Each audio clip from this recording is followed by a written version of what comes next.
The day my sister pulled into the driveway with a brand new car, everyone was cheering. My mom was crying. My dad had his arm around her like they'd just accomplished something huge. Neighbors were peeking through their windows. And my sister? She stepped out of that shiny red car like she had just won an award. Keys spinning around her finger. Smiling. Glowing. Surprise, my mom said. I smiled too. Because 2 months earlier, my grandmother had promised me something. She told me she'd secured my future. My college. My independence. My start in life. So when I saw that car, I assumed maybe my parents had finally decided to celebrate both of us. Then my sister hugged me and whispered, "Guess hard work pays off." That's when something felt off. I walked over to my dad and asked the simplest question. Where did the money come from? He didn't hesitate. We used the inheritance. I blinked. What inheritance? He looked at me like I was being dramatic. Don't start, he said. It's family money. Family money. Except it wasn't. It was left in my name. By my grandmother. For my education. For my future. And as my sister revved the engine and my mom recorded it for Facebook, I realized something terrifying. The account Grandma told me about was suddenly almost empty. No one had asked me. No one had warned me. They had already spent it. But here's what they didn't know. Grandma wasn't gone yet. She was in hospice. And she still had one phone call left. And that call was about to change everything. My grandmother wasn't just family. She was my safe place. While the rest of the house felt loud, competitive, and constantly tilted in my sister's favor, Grandma felt steady. She never compared us. Never ranked us. Never said things like, "Why can't you be more like her?" When she got sick, the hospital visits started slowly. First checkups, then longer stays, then hospice. That word changes the air in a room. Hospice. It means time isn't stretching forward anymore. It's narrowing. Most of my family visited out of obligation. Short appearances. Quick hugs. Photos for social media captions like, "Family is everything." But I stayed. I'd sit beside her bed for hours. Sometimes we talked. Sometimes we didn't. I read her old mystery novels out loud when her hands were too weak to hold them. I fixed her glasses with tape. I brought her lemon cookies even when she could only take one small bite. One afternoon, when the light coming through the hospice window looked almost golden, she reached for my hand. Her grip was fragile, but deliberate. "I've arranged something for you," she said softly. I frowned. "You don't have to." "Yes, I do," she interrupted gently. "You're going to need it." Her eyes searched mine like she was measuring something deeper than grades or achievements. "I set aside money for your education," she continued. "It's in your name, not anyone else's." I was very clear about that. Something about the way she said it made my chest tighten. "Why are you saying it like that?" I asked. She gave a tired smile. "Because sometimes people confuse family with ownership." I didn't fully understand what she meant. Not then. She squeezed my hand again. "I want you to have choices," she whispered. "Freedom, not dependence." I nodded, trying not to cry. "I'll make you proud," I said. She shook her head lightly. "You already do." When I left that day, I felt protected. Like no matter what happened in that house, someone had seen me clearly enough to invest in my future. I didn't realize that promise was about to be tested. It happened on a Saturday afternoon. Dad told us to come outside because he had a family surprise. That should have been my first warning. In our house, surprises rarely included me. When I stepped into the driveway, I saw it immediately. A brand new red sedan. Still sparkling under the sun. Temporary tags in the window. That untouched, straight from the dealership shine. My sister gasped like she was in a commercial. "No way. No way. Is this mine?" Mom was already recording on her phone. Dad held out the keys with a proud smile. "You earned it." My sister screamed and ran into his arms. She hugged Mom next. Then she circled the car, touching it like it might disappear. Neighbors slowed down to watch. It was a full moment. A celebration. And I stood there trying to process it. Because 2 months ago, Grandma had told me she secured my future. She had been specific. Education. Independence. My name. So I waited for someone to mention it. Maybe they'd say, "And don't worry, we're doing something for you too." They didn't. Instead, my sister slid into the driver's seat, revved the engine lightly, and laughed. "Guess hard work pays off," she said. Hard work. I had gotten into a private university with a partial academic scholarship. She had gotten into a local state school. Not bad, but not life-changing. Still, my parents looked at her like she had just graduated from Harvard. I walked toward Dad quietly. "Where did the money come from?" I asked. He didn't look uncomfortable. He didn't hesitate. "We used part of the inheritance." The word hit me like a physical shove. "What inheritance?" He frowned slightly. "Don't start." "Dad," I said slowly, trying to stay calm. "Grandma told me that money was for my college." Mom lowered her phone. "It's family money," she said. "We decide how it's used." My heart started pounding. It was in my name. Dad's smile vanished. "And you're part of this family," he replied sharply, "which means we make decisions together." Together? I asked.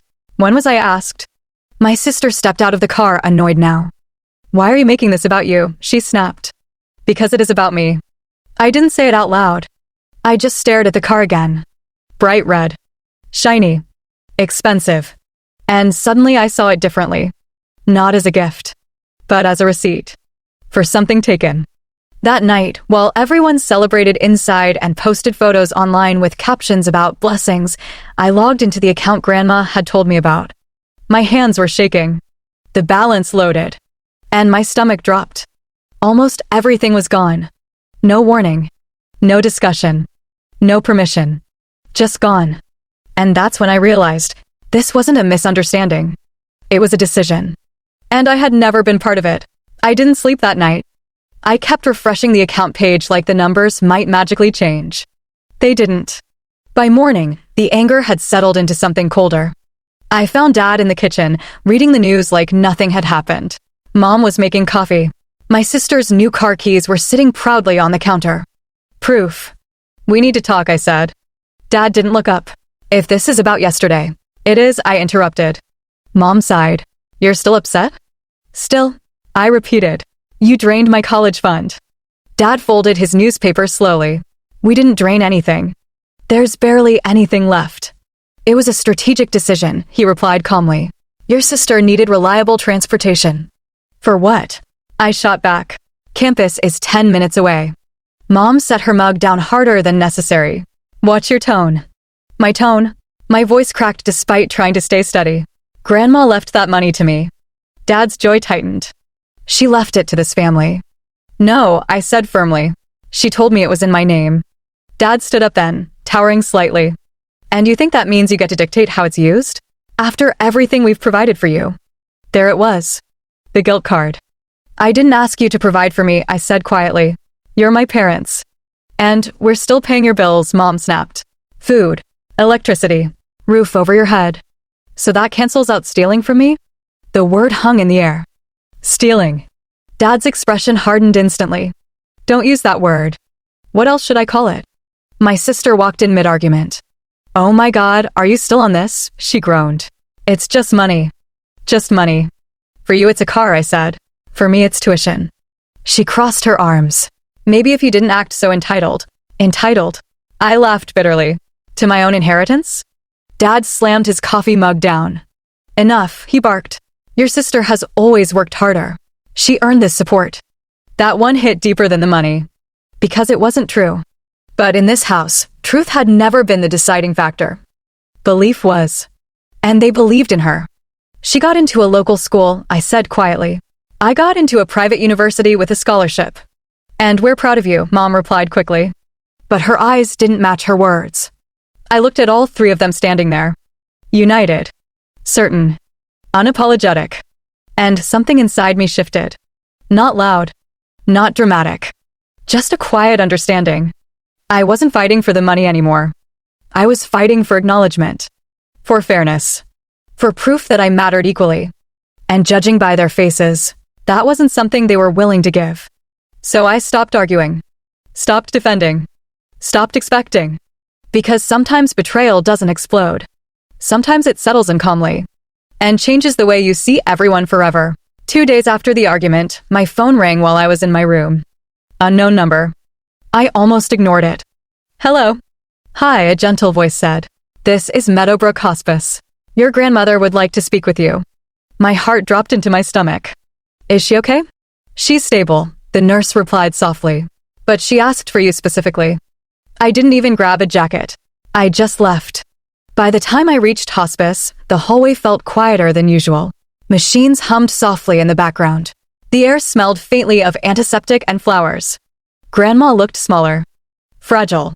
But when she saw me, her eyes sharpened. You look tired, she whispered. I forced a smile. I'm okay. She studied my face for a moment too long. Did the funds transfer properly? She asked. My throat tightened. I hadn't planned on telling her. I didn't want to stress her. But she had always known when something was wrong. They used it, I said quietly. Her fingers stiffened in mine. Used it how? For my sister's car. Silence filled the room. Not shocked. Not confused. Just disappointed. In full, she asked. Almost all of it.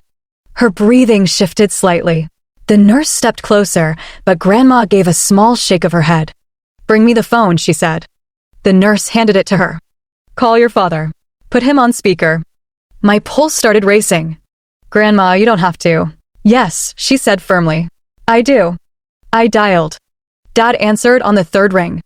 Hey, what's up? You're on speaker, I said quietly. There was a brief pause. Mom, he asked. Grandma's voice, though weak, carried weight. I was very clear, she said slowly. That money was not family money. It was his. Dad went silent. I had legal protections put in place, she continued. If those funds were misused, authority reverts back to the estate. Mom's voice entered faintly in the background. What does that mean? Grandma didn't raise her voice. She didn't need to. It means, she said calmly, that purchase was unauthorized. A long pause. Then one final sentence. And I am correcting it.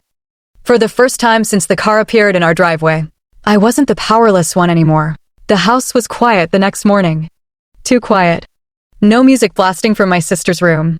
No excited phone calls about her new car. No exaggerated laughter echoing through the hallway. Just silence. I walked into the kitchen and found my parents sitting at the table. Tense. Dad's jaw was tight. Mom's phone was face down in front of her like it had delivered bad news. They looked up when I entered. We need to talk, Dad said. I didn't sit. He cleared his throat. Your grandmother contacted her attorney this morning. I stayed silent. Mom finally spoke. The account wasn't a general transfer. It was a structured inheritance release with restrictions. I already knew that. Grandma had always been 10 steps ahead of everyone. Dad exhaled slowly. The funds were only authorized for your education or housing. Large purchases required secondary approval. And you didn't have that approval, I said calmly. His eyes flickered. No. The word hung in the air like something fragile breaking. Mom pressed her lips together. Legally, the dealership has been notified. The payment is being reversed. My sister's bedroom door flew open upstairs. What? She yelled, storming down the stairs. They can't just take it back. Dad rubbed his forehead. It wasn't ours to authorize. Her face turned red. But you said it was family money. Silence. That lie had worked until it didn't. Mom finally whispered, we shouldn't have assumed. My sister looked at me like I had personally betrayed her. You told her, she accused. I told the truth, I replied. And that was the difference. 2 hours later, a tow truck pulled into our driveway. The same driveway where that car had sparkled under the sun like a trophy. Neighbors peeked through curtains. The dealership representative stepped out, professional and polite.